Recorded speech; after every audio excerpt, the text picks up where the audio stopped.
Nous poursuivons l'étude du Maharal de la Megillah, interprétée par le Talmud, et Maharal tire les conclusions de cette interprétation. Nous avons ainsi vu la figure d'Assuérus, qui est Assuérus marqué essentiellement l'asot kirtzon ish veish, de respecter la volonté de chacun, c'est-à-dire de renier par conséquent le phénomène de la valeur et pas seulement de l'égalité. Et c'est ainsi que nous aboutissons à la figure de Haman. Soulignons par là et disons que si Haman représente véritablement la volonté de destruction du peuple juif, c'est-à-dire qu'il est le rachat, il est le méchant qui veut supprimer effectivement cette vocation particulière du peuple juif qu'il saisit très bien, mais dont il veut absolument la solution finale, la destruction. D'après le Maharal, interprétant ainsi la Gemara, il est clair que cet aspect de Haman n'est pas seulement une figure historique. Au-delà de sa personne, la figure de Haman est aussi l'expression d'une force spirituelle qui règne dans le monde, comme celle d'Assuérus et comme celle de Mordechai, qui ont évidemment une densité historique, mais qui par-delà cette densité historique représente, comme nous l'avons d'ailleurs déjà vu pour les empires, une certaine force spirituelle qui règne dans le monde. S'il en est ainsi, à ce moment-là, on doit trouver, en ce qui concerne ces personnages, une certaine allusion dans la Torah, puisque la Torah elle-même est une description de l'humain. Donc toutes les forces spirituelles qui existent dans le monde et qui se développent ensuite au cours de l'histoire, au fond, elles ont leurs racines dans des événements ou des prescriptions ou des récits de la Torah elle-même. C'est dans ce sens que l'on doit comprendre la réflexion de la Gemara dans la Gemara Chulin 139b qui demande une question absolument étrange. Haman minatora minayin. D'où savons-nous que Haman est déjà inscrit dans la Torah? Alors évidemment, c'est une question extrêmement étrange, étant donné que Haman, comme nous le savons, s'est réalisé des siècles plus tard. Comment voulez-vous qu'il soit inscrit dans la Torah? Mais ils ont trouvé qu'il y avait un rapport. Et quel est le verset qu'ils ont invoqué où Haman est mentionné? Hamina eitz asher tziviti lo tochal mimenu achalta. Est-ce que de l'arbre que je t'ai ordonné de ne pas manger, tu as mangé? Hamin, est-ce que de, en hébreu, min, de, ha, interrogation, hamin, hey, mem, nun, sont les mêmes lettres que Haman. Et par conséquent, hamina etz asher, Haman est déjà inscrit dans la Torah. Hamin, Haman. Naturellement, il ne s'agit pas simplement de prendre ces trois lettres et de la comparaison. Il s'agit d'une comparaison interne. Et quelle est la comparaison interne? C'est que, au fond, toute l'histoire que nous racontons a déjà ses sources dans la création, dans le récit de la création. Et dans ce récit de la création, l'homme apparaît. Dieu, comme nous l'avons déjà dit, invite l'homme à la souda, invite l'homme à un repas, c'est-à-dire à jouir de l'ensemble du monde. Et c'est ce qu'il lui dit. Il le place dans le Gan Eden, il lui dit « Mikol eitz hagan ochal tochal » tu peux manger de tous les arbres, sauf de celui qui est au milieu du Gan Eden, de celui-là tu ne mangeras pas. Or, nous voyons que Adam mange de cet arbre, induit par le serpent, qui lui dit « Quoi ? Tu ne dois pas manger de cet arbre, tu peux manger de cet arbre, essaie voir. Et si tu manges, yitem kelohim, vous serez comme des dieux. » Il y a dans l'attitude d'Adam et d'Ève à ce moment-là d'aller à l'encontre de la loi établie. Et quelle est la loi établie? Tu peux manger de tous les arbres, mais il y a un arbre dont tu ne dois pas manger. Je soulignerai que cet arbre n'est pas différent des autres. Naturellement, il s'agit de l'arbre de la connaissance du bien et du mal, du bien et du mal. Mais au fond, l'arbre est le même que tous les arbres. Mais il a une caractéristique. Il y a la défense de Dieu de le manger. Le fait de contrevenir à cette obligation, à cette règle est une révolte contre Dieu. Quoi? Je ne suis pas dépendant de rien, de personne. Je suis dans le jardin, je suis à la Souda, je mange ce qui me plaît. Et par conséquent, il y a dans l'attitude d'Adam déjà une sorte de révolte contre la règle, de révolte contre la limite. L'imposer, je fais ce que je veux. Je fais ce que je pense. Je ne suis redevable de mon existence à personne. Il y a donc dans l'attitude d'Adam déjà cette révolte de l'homme qui se veut Dieu. Et c'est exactement ce que le serpent dit à Adam: si tu en manges, tu seras comme Dieu. C'est-à-dire tu feras ce que tu voudras et tu n'es dépendant de personne. Cette idée de limite, cette idée qu'il y a une transcendance, cette idée que l'homme ne s'est pas fait lui-même, mais qu'il est dépendant par conséquent d'un autre, c'est l'idée fondamentale de la Torah. Haman mina Torah minayin, d'où savons-nous que la personnalité d'Haman, que la typologie d'Haman est déjà contenue de la Torah?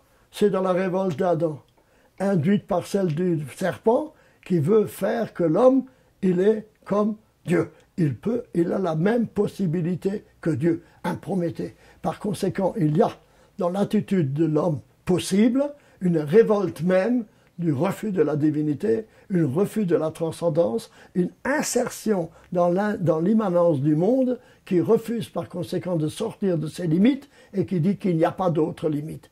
Or, l'existence d'Israël, c'est exactement le contraire, comme je l'ai souligné déjà au cours de cet exposé, c'est l'alliance, c'est le fait que l'homme est dépendant, mais que c'est dans cette dépendance qu'il trouve sa liberté, puisque c'est elle qui est le fondement de son existence. Donc, par conséquent, Haman, si vous le voulez, bien, il veut être Dieu. Il veut être Dieu.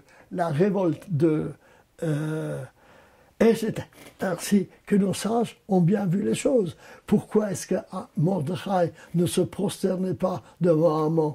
Qu'est-ce que ça pouvait lui faire? Il met ainsi en danger l'ensemble du peuple juif pour refus de saluer simplement Mordechai. Est-ce que ce n'est pas mettre en danger le peuple juif simplement en refusant cela? Nos sages ont exprimé ça en disant que Mordechai avait se considérait comme une divinité. Il voulait être Dieu. Il était Avodah Zara. Et en se prosternant devant Haman, c'est pas devant la personnalité d'Haman qu'on se prosternait. On se prosternait devant ce que Haman représentait, c'est-à-dire une révolte contre la divinité. Et ça, Mordechai ne pouvait pas l'accepter. Cette Avodah Zara, ce culte étranger. Je rappelle ici d'ailleurs cette volonté des dictateurs de se considérer eux-mêmes comme Dieu. Rappelez-vous Staline, qui se faisait adorer, auquel on adressait des prières et des psaumes, je pourrais dire. Il y a dans chaque dictateur cette volonté. Encore récemment, j'ai vu ce chef de la Corée du Nord la même attitude. Il y a dans leur attitude dictatoriale, il y a une volonté précisément de se faire adorer. Véritablement, ils sont les représentants de la puissance humaine opposée à la puissance divine. La réalité juive est celle, au contraire, d'une collaboration entre l'humain et le divin, l'humain réalisant le projet de Dieu pour la création, c'est cela même qui est Israël, et par conséquent, c'est la volonté de river l'humain à la transcendance en montrant que dans ce dépassement, l'homme véritablement devient ce qu'il peut être, alors qu'au contraire, il s'anéantit, qu'il se coupe de la réalité de son existence. C'est pourquoi nos sages ont vu Haman mina Torah minayin, d'où va tout cela, dans le fait que le premier homme a cédé au Nachash, a cédé à la considération diabolique, je dirais, du serpent qui veut l'induire en erreur. Et cela, nos sages l'ont exprimé d'une façon tout à fait remarquable dans le Talmud, et le Maharal reprend d'une façon tout à fait originale cette explication. Voici. Rav Nachman, c'est dans le traité Megillah, page 11, A. Rabbi Nachman, lorsqu'il interprétait la Megillat Esther, commençait toujours son commentaire en citant un verset des psaumes, le psaume 124. Loulé Hachem, Shahaya lanu bekum aleinu Adam. Si Dieu ne nous avait pas soutenus lorsque Adam s'est levé contre nous. Je cite maintenant dans la traduction d'André Chouraki le psaume dans son entier, pour voir comment il voit l'histoire de la Megillah à la lumière de ce psaume. Le voici. Cantique de David. Sans Dieu qui fut pour nous, qu'Israël se le dise.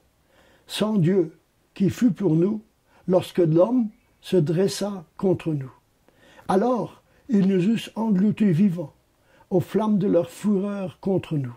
Alors les eaux nous eussent certes submergés, le torrent eût passé sur nos âmes. Alors eussent passé sur nos âmes les eaux impétueuses.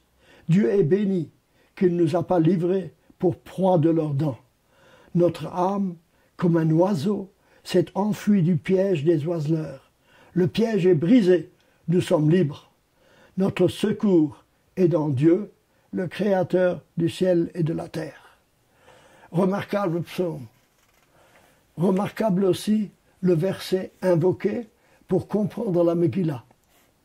Sans Dieu qui fut pour nous, c'est-à-dire qui nous a soutenus, sans Dieu qui fut pour nous, lorsque l'homme se dressa contre nous. Lorsque l'homme se dressa contre nous. Pourquoi donc? Qu'est-ce que cela signifie? Alors, le Maharal explique que, au fond, l'aspiration d'Aman, c'était d'être Dieu. Vous savez qu'il voulait prendre la place d'Assyrus, et par conséquent, il voulait devenir le roi. Mais pas seulement le roi de la Perse, il se considérait comme étant lui-même une divinité. Obéissant cela à l'injonction du serpent, vous serez comme des dieux, en vous opposant à Dieu. Et cela a trouvé son expression dans la volonté de Zeresh, sa femme, qui voulait pendre Mordechai justement sur un arbre, et cet arbre devait avoir 50 coudées, ce qui fait environ 25 mètres. Là, le Maharal s'interroge. Qu'est-ce que c'est pourquoi est-ce que la Megillah réfère d'une façon si précise cette demande de la femme de Haman? Construit un arbre, fait un arbre, une potence de 5. Pourquoi nous donner toutes ces indications? Parle. Mais non, la Megillah précise. Haman fait une potence qui est 50 coudées. 50 coudées. Pourquoi donc est-ce que le verset met tellement l'accent sur ces 50 coudées? Alors, le Maharal explique que Adam se considérait comme supérieur à tout. Il est l'homme que Nietzsche appelle le surhomme. C'est lui qui est la divinité, en quelque sorte. Il est l'homme par excellence. Vous savez que Moshe, lui-même, d'après la tradition, a atteint 59 degrés de sagesse. Mais le texte souligne qu'il n'a pas atteint la 50e. La 50e, c'est Dieu. 49 plus 1. Donc, par conséquent, 49 est à la portée de l'homme. Mais la 50e n'est pas à la portée de l'homme. Je dis entre parenthèses que entre Pessah et Shavuot, c'est-à-dire entre la délivrance physique et la délivrance spirituelle, il y a 49 jours. Le 50e jour, c'est le don de la Torah. Donc, par conséquent, 50, c'est toujours la marque de la supériorité à l'humain, de quelque chose qui est surhumain, donc pas quelque chose qui vient de la transcendance par ailleurs, mais que l'homme ne peut pas acquérir par lui-même. Même Moshe n'est arrivé qu'à 59 degrés de sagesse et non pas la 50e. La Torah a été donnée le 50e jour. Vous savez également que le Yovel, le jubilé, c'est la 50e année de Shemitah. 50, 49 plus 1. Mais le Noun, le 50, est toujours l'attribut de quelque chose qui vient d'ailleurs et que l'homme ne peut pas acquérir par lui-même. Or, Haman, lui, il voulait acquérir cela par lui-même. Il voulait que la 50e porte lui soit ouverte également par lui-même. Et c'est pourquoi, d'après le Maharal, le nom de Haman indique cela par allusion. En effet, Adam Aleph, Dalet, Mem, dans la Gematria, c'est-à-dire dans la valeur des lettres qui le composent, c'est 45. Adam, c'est 45. Aleph, Dalet, Mem, 1, 4, 40, 45. Adam est donc 45. C'est d'ailleurs, entre parenthèses, soit dit, également la Gematria de Ma, Mem, Hei, quoi? Qu'est-ce que c'est que l'homme? L'homme est une interrogation. Ma, qu'est-ce que c'est? Il n'est pas entièrement défini. Il a à devenir, il a à devenir, il a à se dépasser lui-même, il a à devenir autre chose. Haman estimait que lui était déjà arrivé à la 50e. Regardez, le mot Haman est composé de Hei et de Mem, ça fait 45, mais à cela il ajoute un Nun, le 50. C'est-à-dire il ne se suffisait pas du Hei Mem d'être Adam, un homme, il voulait arriver jusqu'à la 50e.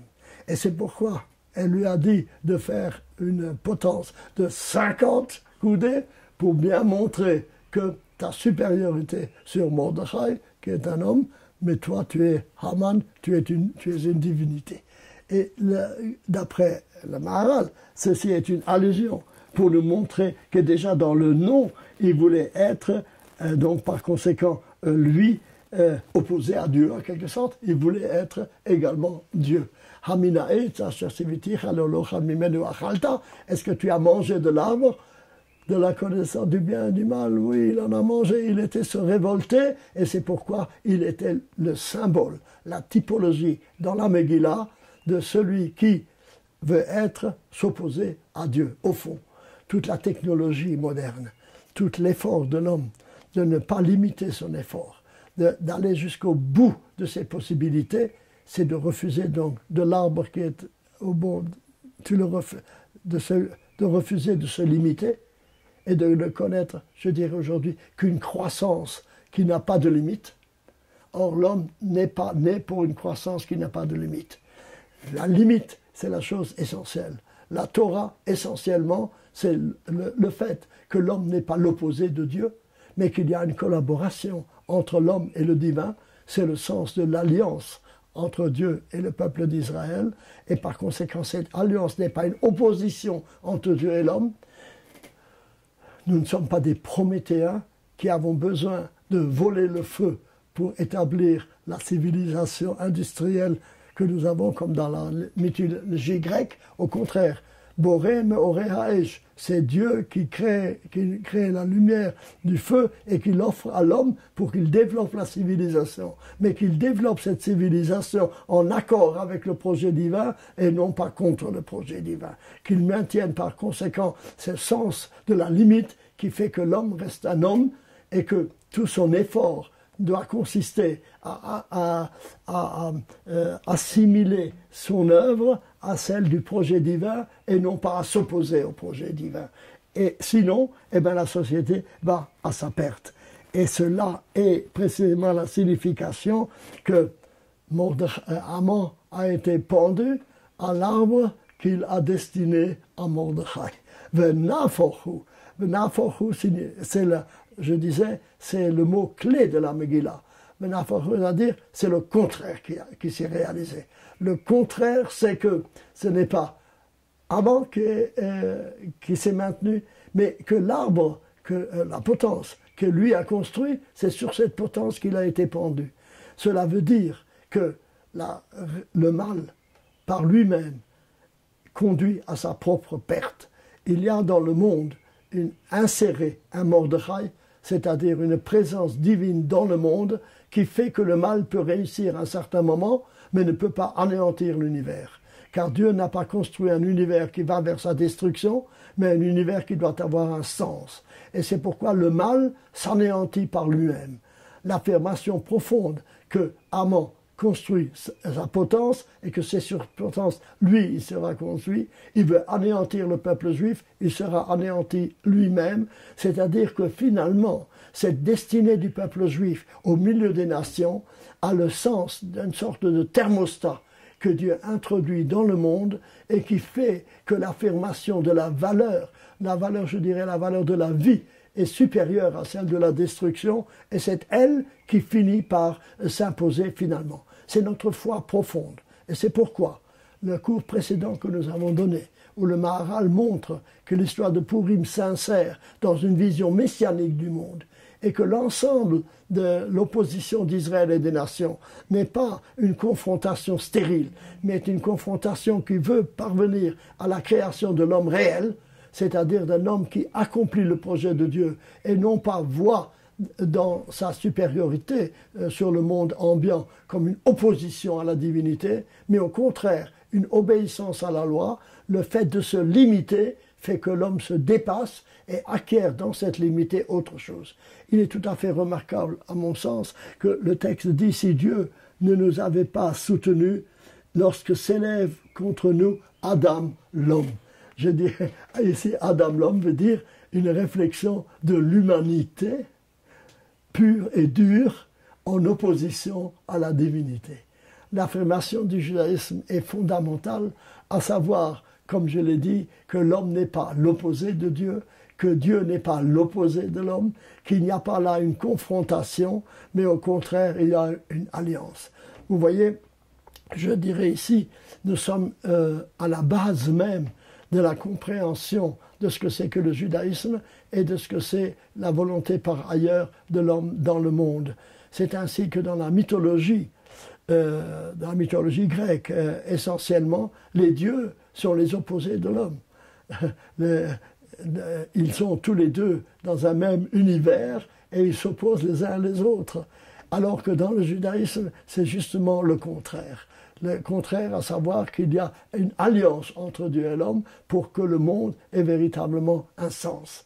Il me semble qu'il faut voir l'ensemble du commentaire du Maharal sur la Megillah dans cette idée-là, à savoir que la destinée du peuple juif et son opposition aussi à une violence de l'humain dans le monde, eh bien, s'insère dans l'histoire générale.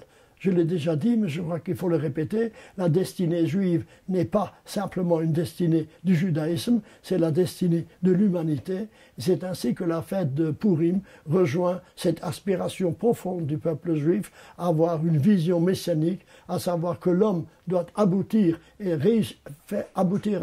faire réussir le projet de Dieu pour sa création, d'où la grande joie de Purim, qui fait que lorsque nous sommes sauvés, c'est un aspect de l'humain qui est sauvé. C'est un aspect de l'humain et aujourd'hui, comme hier, la présence du peuple juif est précisément l'affirmation que l'humain ne doit pas céder à la barbarie et que si l'homme n'est que l'homme, alors il est une bête et qui veut faire la bête, que